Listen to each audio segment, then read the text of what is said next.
In today's video, we will try to learn the next step of bank reconciliation statement, which is our second step. Here we will try to reconcile these entries with all the entities we made in our last video with the bank statement.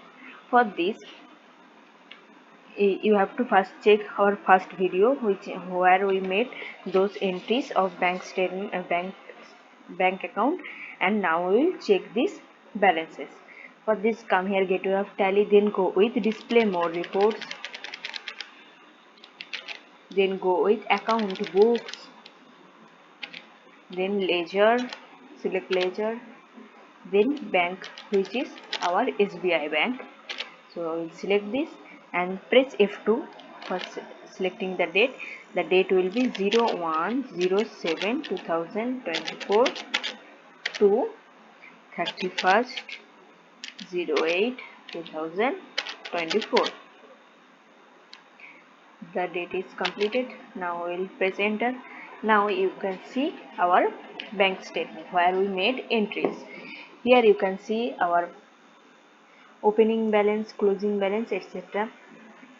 Our current total is 45,000. Our closing balance, here you can see all these details. Our contra entry, which is 20,000. Our wood furniture receipt entry, which is 25,000, and Day Brothers payment entry, which is 50,000. You can see it here. Now we will at this point we will try to identify the difference between cash book balance and the bank statement through bank reconciliation statement. For this, come here, gateway of tally, here gateway of tally, then go with banking. For banking, press N on keyboard. Now banking is open. Then go with bank reconciliation, press B for bank reconciliation. You can see the bank name, which is SBI. Press enter. Now you have to select the date. First press F2, then put the date, which is 01/07/2024 to 31/08/2024.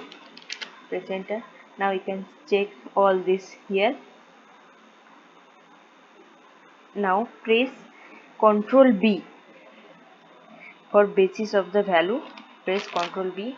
Now you can see all the time vouchers here. Include all unreconciled transaction till date as no. Made it no. Press N for no. Sorry. No. Press enter. Press it no. Sorry. No. Press Ctrl A for this saving. Save is complete. Now we have to make entries of here.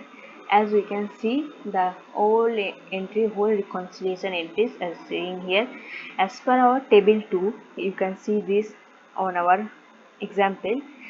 As per our table 2, 31/07/2024, cash deposited into bank, which is 20,000, and so we put the same date as under bank date.